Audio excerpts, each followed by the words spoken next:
Hello friends, स्वागत है आपका हमारे यूट्यूब चैनल फॉर इंजीनियरिंग में। हमारा उद्देश्य आपको दिखाना वो जो शायद आपने पहले कभी ना देखा हो। चलो दोस्तों, आ गए हैं हम WPS2 के साथ। हमने बोला था कि आपको हम अगले वीडियो में WPS2 के बारे में बताएंगे। So let's start the show. You can say this is the WPS2 format, right. मैं आपको एक बार दिखा देता हूँ। ये पूरा WPS2 का फॉर्मेट मैंने बनाया है। अब इसी से रिलेटेड हम बात करने वाले हैं, राइट। WPS2 होता है हमेशा फ्री टाइम और टाइम वेल्डिंग के लिए, राइट। अब बहुत सारे लोगों को ये कन्फ्यूजन है कि टाइम क्या होता है, फ्री टाइम क्या होता है। फ्री टाइम नाम से आपको समझ में आ रहा है कि फ्री टाइम बोले तो उसका सिर्फ फ्री होता है, सही, राइट। और टाइम का मतलब टाइट टाइट टाइम होता है एक तरीके से। जिन वो जॉइंट होता है टाइन जिनका दोनों सिरा, दोनों साइड का जो भी हिस्सा होता है वो पूरा का पूरा बैकफिलिंग किया गया होता है, राइट। चलो मैं आपको थोड़ा सा बताता हूँ, ब्रीफली बताता हूँ, अच्छी तरीके से एक्सप्लेन करते हैं कि फ्री टाइम क्या होता है। फ्री टाइम को आप चाहे नीचे मारो ट्रेंच में या ऊपर मारो, कोई फ़र्क नहीं पड़ने वाला है। देखो, जैसे आप दो पाइप को ऊपर मार रहे हो, सिंगल सिंगल पाइप को, लेकिन एक्सटर्नल क्लैम्प का यूज़ कर रहे हो। You are using external clamp, just I am talking about big diameter of size, right. Big diameter जैसे कि आप 30 इंच, 36 इंच, 18 इंच, 16 इंच, इसमें आप मार रहे हो, दो पाइप को मार रहे हो, आप ऊपर ही मार रहे हो, ट्रेंच के ऊपर या ट्रेंच के अंदर ही मार रहे हो। तो क्या होता है, अगर आप एक्सटर्नल क्लैम्प का यूज़ कर रहे हो तो आपको फ्री टाइम में आएगा। और फ्री टाइम में कब आता है, देखो, जैसे कि आपने कोई एक सेक्शन है, ठीक है। मान लो कि कोई 8 पाइप का या 10 पाइप का सेक्शन है, उसको लोअर कर दिया गया है, लोअरिंग हो गया है उसका, उस पर पैडिंग और बैकफिलिंग कर दिया गया, ठीक है। अब उसमें आप ट्रेंच के अंदर एक पाइप उसमें जोड़ रहे हो, सिंगल पाइप जोड़ रहे हो, तो वो भी क्या आएगा, फ्री टाइम में आएगा, ठीक है। अब टाइम में क्या चीज़ें आती हैं, टाइम में क्या हुआ कि मान लो कि, चलो मैं आपको थोड़ा सा समझाता हूँ, मेरे पास पेन है अभी, ये देखो। जैसे कि मान लो एक सेक्शन ये है 4 पाइप का, 1 2 3, 4 पाइप का सेक्शन ये है, और एक 4 पाइप का सेक्शन ये है, ठीक है। ये दोनों को दोनों हमने क्या किया है, लोअरिंग किया है, ठीक है। दोनों का लोअरिंग करने पे हुआ क्या कि एक दूसरे को पता है, ओवरलैप करके हम लोअरिंग करते हैं। जब भी लोअरिंग करेंगे तो ओवरलैप ही होता है मैक्सिमम चांस पे, ठीक है। तो यहाँ पे एक पाइप को कट कर दिया जाता है, एक पाइप को कट करके डायरेक्टली जॉइंट मारा जाता है, क्योंकि इस पे भी पैडिंग हो चुका रहता है, इस वाले सेक्शन पे भी पैडिंग और बैकफिलिंग हो चुका रहता है, राइट। ओवरलैप रहता है यहाँ पे। एक पाइप को कट किया, एक पाइप का ओरिजिनल फेस लेते हैं, उसको मिला के सीधा जॉइंट मार देते हैं, किस में आता है, TJ में आता है, टाइन जॉइंट में आता है, राइट। और यही खास करके मेन जॉइंट जो होता है ये टाइम जॉइंट में आता है। नहीं तो मैक्सिमम जितने भी सारे जॉइंट आते हैं वो फ्री टाइम में आते हैं। फ्री टाइम का एक आने का चांस और होता है, जैसे मैं आपको बताता हूँ। जैसे कि मान लो कि पुलिंग वाले सेक्शन है, ठीक है। जब आप सिटी गैस में काम करते हो तो उसमें क्या होता है कि पुलिंग मैक्सिमम, सिटी में क्या होता है, मैक्सिमम पुलिंग होते हैं सेक्शन, ठीक है। एक सेक्शन पुलिंग किया, दूसरा भी सेक्शन भी उधर से पुलिंग किया, एक सेक्शन को इधर से पुलिंग किया, कोई इधर से पुलिंग किया। बीच में क्या हुआ कि आपका मान लो कि 3 से 4 मीटर की जगह बच गई, ठीक है। 4 to 5 मीटर मान लो, 4 to 5 मीटर की जगह बच गई। अब इसमें क्या करोगे आप, एक पप्पीस मारोगे, राइट। क्या मारोगे, एक पप मारोगे। वो भी 4 से 5 मीटर का जो भी आपका एग्जैक्ट लेंथ आएगा। तो पहले इस साइड मारोगे या फिर इस साइड मारोगे, एक साइड ना एक साइड तो मारोगे। अगर मान लो पहले इस साइड मारते हो, ठीक है। मान लो इससे पहले वाला जॉइंट जो है वो है आपका 15, ठीक है, MJ, मेन लाइन जॉइंट 15 है। अब आपने एक बीच में पप्पीस मारा, ठीक है, 4 से 5 मीटर का पप्पीस है, इस साइड मारा, तो ये क्या आएगा, FT में आएगा, क्या आएगा, फ्री टाइम में आएगा, ठीक है। और उसके बाद क्योंकि ये वाला पाइप फ्री है, पूरा पप्पीस फ्री है, ये पूरा का पूरा अंदर पुलिंग हुआ है, ये पूरा का पूरा अंदर पुलिंग हुआ है, तो अलग से आप एक पाइप को मार रहे हो, तो यहाँ पे ये पहला जॉइंट इसके साथ में फ्री में आएगा, फ्री में लिया जाएगा, ठीक है। उसको बोला जाएगा FT। अब क्या हुआ कि अब ये वाला पीस इसके साथ फिक्स हो गया, राइट। अब इसके साथ जब आप इसको जॉइंट को मारोगे ना, ये आएगा TJ में, किस में आएगा, TJ में। So don't confuse, right. You don't have to confuse कि TJ क्या है, फ्री टाइम क्या है, ट्रेंच के अंदर या बाहर से कोई मतलब नहीं होता है मेरे दोस्त, ठीक है। अब मैं आपको एक बात और बताता हूँ। ऊपर ही मान लो, ऊपर मान लो 4 पाइप का सेक्शन है, 1 2 3, 4 पाइप का सेक्शन ऊपर है, 4 पाइप का ये भी सेक्शन है ऊपर रखा हुआ है, ठीक है। 4 5 पाइप का जो भी है सेक्शन ऊपर रखा हुआ है, ऊपर ही इसको आप क्या बोलो कि साइड बूम इधर लग गया, साइड बूम इधर लग गया, दोनों को नज़दीक मिला के यही जॉइंट मार दिया गया। ठीक है, मान लो कि लोरिंग का प्रोग्राम बन रहा था, ये छोटा सेक्शन था, ये भी छोटा सेक्शन था, इसको ऊपर ऊपर ही उठा के मार दिया। ठीक है, तो ये एफ में आएगा, ये टाइम में नहीं आएगा, फ्री टाइम में आएगा, क्योंकि ये ना तो इसका अभी पैडिंग हुआ है, ना तो बैक फिलिंग हुआ है, ना तो इसका पैडिंग हुआ है, ना तो बैक फिलिंग हुआ है। राइट, तो किस में आएगा, किस में आएगा, फ्री टाइम में आएगा। समझ में आ रहा है? नहीं समझ में आ रहा है तो दोबारा से बता देता हूँ। एक सेक्शन ये है, 1 2 3 4 पाइप का, एक सेक्शन ये है ऊपर रखा हुआ है। ठीक है, छोटे छोटे सेक्शन है, लोरिंग करने का प्रोग्राम है हमारा, तो हम क्या सोचेंगे कि इस अगर जगह ठीक ठाक है, सीधा पूरा सीधा का सीधा है, तो कोशिश ये करो कि इसको ऊपर ही मार लो। ठीक है, साइड बूम वगैरह अगर आपके पास इक्विपमेंट है तो दोनों को नज़दीक में लाओ, यहीं उठा के यहीं ज्वाइंट मार दो, लेकिन ये जो ज्वाइंट आएगा ऊपर एफ में आएगा। ठीक है, अगर इन्हीं पहले इस वाले सेक्शन को आपने लोरिंग किया, पैडिंग कर दिया। ठीक है, अब यहाँ पे समझो, इस वाले सेक्शन को आपने लोरिंग किया, पैडिंग कर दिया, पैडिंग करने के बाद जब ये वाला सेक्शन लोरिंग करोगे ना आप, तो थोड़ा सा इससे तो ओवरलैप करके ही करोगे ना, दूर करोगे तो पप्पीस मारना पड़ेगा, पप्पीस मारना पड़ेगा। पप्पीस मारने के लिए फिर आपको एक जॉइंट इधर लेना पड़ेगा, एक जॉइंट इधर लेना पड़ेगा, 2 जॉइंट आएगा, लेकिन थोड़ा सा ओवरलैप करोगे तो एक पाइप कट करना पड़ेगा। तो इसलिए इंसान क्या करता है, ओवरलैप करके लोरिंग कर दिया। अब इसकी भी पैडिंग हो गई, इसकी भी पैडिंग हो गई, बैक फिलिंग होगी, बैक फिलिंग होगी। अब क्या करोगे, जब यहाँ पे एक पाइप कट होगा ना, एक पाइप का ओरिजिनल फेस रहेगा, एक पाइप कट होगा, तो वहाँ पे क्योंकि अब देखो ये वाला भी बैक फिलिंग है, ये वाला भी बैक फिलिंग है, दोनों हिस्से इसके क्या है, फिक्स है। राइट, जब दोनों हिस्से फिक्स हैं इसके, अब यहाँ पे जो ज्वाइंट आएगा, दो दो पाइप छोड़ दिया जाता है। राइट, दो पाइप छोड़ दिया जाता है ताकि उस ज्वाइंट को मिलाने में आसानी रहे, साइड बूम वगैरह सब कुछ आसानी से लग सके। राइट, अब यहाँ पे जो ज्वाइंट आएगा वो आएगा टीजे में आएगा। राइट, इससे मुझे तो लगता है अब आपको इसमें कन्फ्यूजन नहीं होना चाहिए। अगर इसके बाद भी अभी भी आपको कन्फ्यूजन है तो आप डायरेक्टली कमेंट में जाओ, मेरे से क्वेश्चन पूछो, मैं आपको बताऊंगा। राइट, आपको इसमें हो सकता है कि अभी कोई कन्फ्यूजन नहीं होना चाहिए। जैसा कि मैंने आपको बताया, फ्री टाइम जैसे कि आपका दो पाइप है।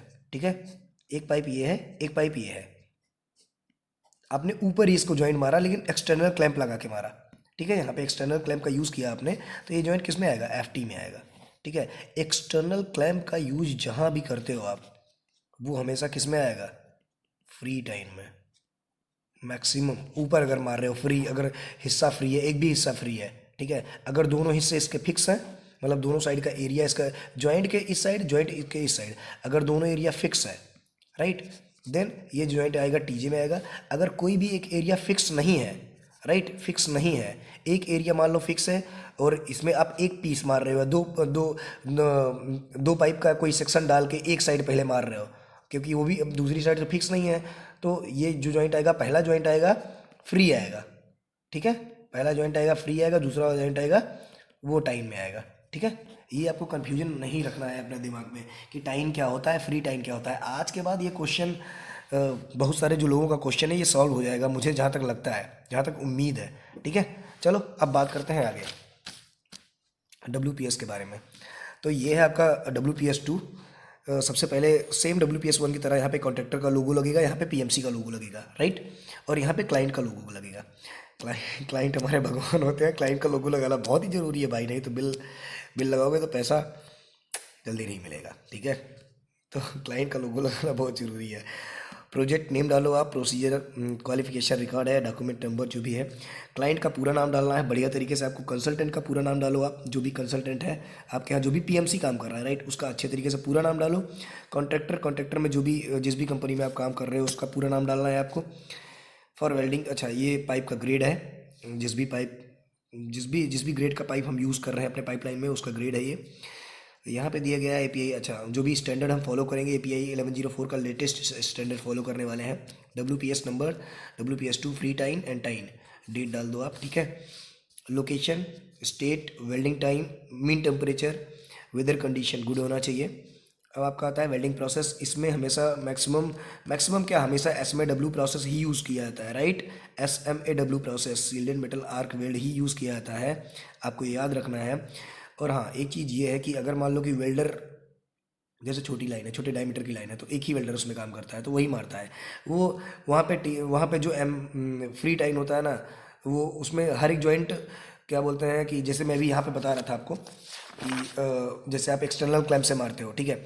ये क्या होता है कि बड़े डायमीटर की लाइन की बात बता रहा हूँ, जैसे छोटे डायमीटर में जैसे 4 इंच में काम करते हो आप, ठीक है। 4 इंच का कोई लाइन है, उसमें आप काम कर रहे हो, तो उसमें हर एक जॉइंट क्या होता है पता है, एक्सटर्नल से ही मारा जाता है, एक्सटर्नल क्लैंप से ही होता है। हकीकत में अगर बात करिएगा तो होता है FT है, लेकिन सबको काउंट हम यहाँ पे किस में करते हैं, MJ में करते हैं। किस में, आप याद रखिएगा इस चीज़ को, नहीं आप बोलोगे कन्फ्यूजन है, छोटे डायमीटर में।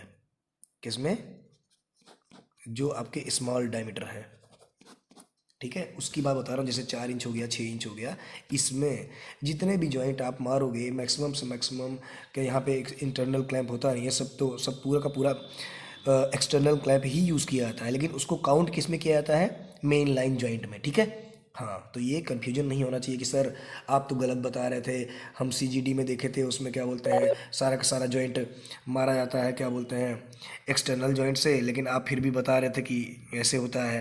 तो ऐसी कोई बात नहीं है, ठीक है। आपको ये चीज़ें ध्यान में रखनी है। चलो फिर आगे भी देखते हैं।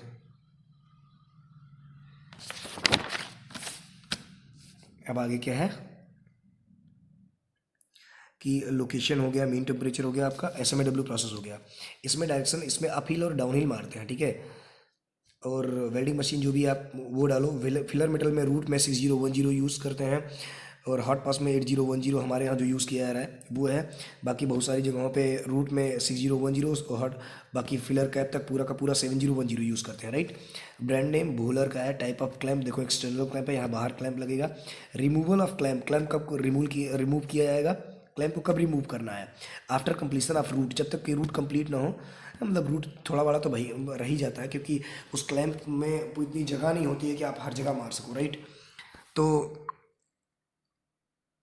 ये आपको देखना पड़ेगा, ठीक है। रिमूवल ऑफ क्लैंप जो भी होगा after completion of root, right. Lowering of on skid, skid पर आपको कब रखना है, आपका जैसे साइड बूम से लटका हुआ पाइप है, साइड बूम से लगा के तभी तो आप जॉइन मारते हैं, तो उसको स्किड पर कब रखना है, after completion of root and hot pass. Hot pass complete हो जाए उसके बाद आप रख सकते हो, लेकिन कोशिश करो कि फर्स्ट फिल तक भी हो जाए, ठीक है, ज़्यादा बढ़िया रहेगा। पाइप का ग्रेड कौन सा है, API 5L grade X70 use करना है भाई। आउटसाइड डायमीटर क्या है आपका, आउटसाइड डायमीटर आपके यहाँ जो भी चल रहा है, जितने इंच का पाइप चल रहा है वो आपको डालना है आउटसाइड डायमीटर में। वॉल थिकनेस कितना है, हमारे यहाँ जो भी है हमने डाला है। वेल्ड पोजीशन, पाइपलाइन का maximum welding 5G horizontal position में ही होता है, तो वही है। नंबर ऑफ वेल्डर 2, देखो यहाँ पे मैंने डाला ना, नंबर ऑफ वेल्डर 2 ही रहेंगे, लेकिन उसमें क्या था कि मेन लाइन वेल्डिंग में नंबर ऑफ वेल्डर 3 मैंने डाले थे। कोई रूट मार के जा रहा है, कोई आया हॉट पास मार दिया, कोई आया फिलर मारा, कभी कभी तो 4 वेल्डर होते, कोई आके कैपिंग भी मारता है, ठीक है।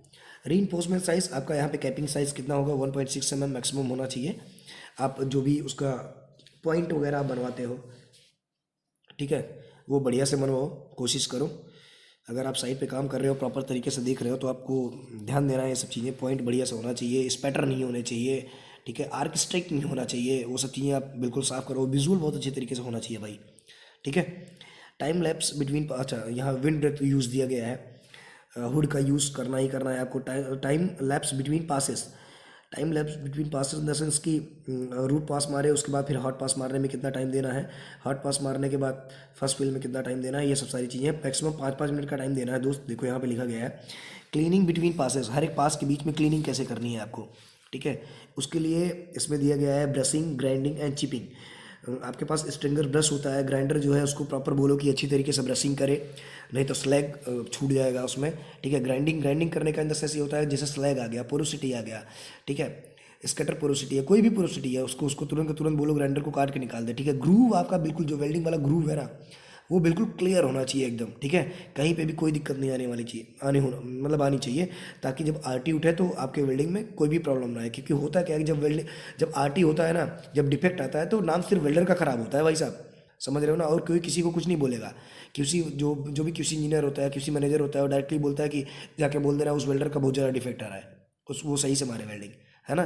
तो ये चीज़ होती है, आप अपने वेल्डर को बता के रखो, अपने ग्राइंडर को भी बता के रखो, उनको बिल्कुल ट्रेनिंग दो प्रॉपर, ठीक है। Pre heat temperature, welding start करने से पहले हमें हीटिंग टॉर्च के द्वारा जॉइंट को हीट करवाना होता है, पाइप को हीट करवाना होता है अच्छी तरीके से, मिनिमम 100 डिग्री सेल्सियस तक हीट करवाना होता है, ठीक है। इंटरपास टेम्परेचर आपका 200 डिग्री सेल्सियस मैक्सिमम होना चाहिए, 200 डिग्री सेल्सियस। इसमें मेन लाइन वेल्डिंग में 250 डिग्री सेल्सियस था, इसमें 200 डिग्री सेल्सियस है। क्योंकि ये वेल्डिंग 2 ही वेल्डर मारते हैं। और ये प्रोसेस अगर हाई थिकनेस है तो प्रोसेस लंबा हो जाता है, 5 से 6 घंटे लगातार वेल्डिंग चलता है। तो उसी हिसाब से इसका टेम्परेचर भी मेंटेन करके रखना पड़ता है। और भाई कोशिश ये सभी रखते हैं और रखनी भी चाहिए कि टाइम जॉइंट में रिपेयर ना ही आए तो ज़्यादा बढ़िया है भाई। किसी भी तरह का रिपेयर होना नहीं चाहिए, थोड़ा सा टाइम लेके मारो, मरवाओ वेल्डिंग, लेकिन क्लियर मरवाओ, ठीक है। अब देखो चलो बीड, ये आ गया लेयरिंग, आपका कितना लेयर मार रहा है, ठीक है। Electrode type, diameter, polarity, current, voltage, technique and travel speed, right. इसके बारे में हम बात करने वाले हैं। इलेक्ट्रोड हम कौन सा यूज़ करेंगे, रूट में हम यूज़ कर रहे हैं। पहला जो मारेंगे, देखो पहला बीड है, रूट में मारेंगे। E6010 इलेक्ट्रोड है, इसका जो डायमीटर है 3.2 mm। ये पोलैरिटी DCP में काम करता है। करंट शुरुआत में 75, 74, 76, 78, 69 ऐसे, मतलब 79 ऐसे करके मारते हैं, ठीक है। 75, 78, 79, 81 ऐसे ही करके मारते हैं, धीरे धीरे बढ़ता है, ठीक है। अब आपका आता है रूट के बाद हॉट पास, E8010P1, इसको हम यूज़ करते हैं। यही हम फिलर में भी यूज़ करते हैं, कैपिंग में भी यूज़ करते हैं, सारे इलेक्ट्रोड लास्ट तक फिर यही यूज़ करते हैं। इसका डायमीटर है 4 mm, राइट। पोलैरिटी ABDCP में वर्क करता है। अब करंट इसका देखो, करंट धीरे धीरे कम ज़्यादा होता रहता है, 120-22 तक जाता है। वोल्टेज उसी के अकॉर्डिंग बढ़ता बढ़ता रहता है। टेक्निक, पहला देखो स्ट्रिंगर मारते हैं, बाकी सभी के सभी वेव में मारते हैं, राइट। और ट्रेवल स्पीड, आपका ट्रेवल स्पीड धीरे धीरे धीरे धीरे बढ़ता है। रूट मारने में थोड़ा सा ट्रेवल स्पीड कम होता है, लेकिन उसके बाद ट्रेवल स्पीड लोगों का बढ़ जाता है, ठीक है। तो ये रहा आपका WPS2। और एक क्वेश्चन और है, हाँ, CRW को लेके एक लड़का कमेंट किया था, एक भाई ने कमेंट किया था कि सर CRW जॉइंट के बारे में बताना, ठीक है। चलो बताते हैं। जैसे एक सेक्शन है, ठीक है, इसमें जॉइंट है 1, 2, 3, 4, 5, 6, ठीक है।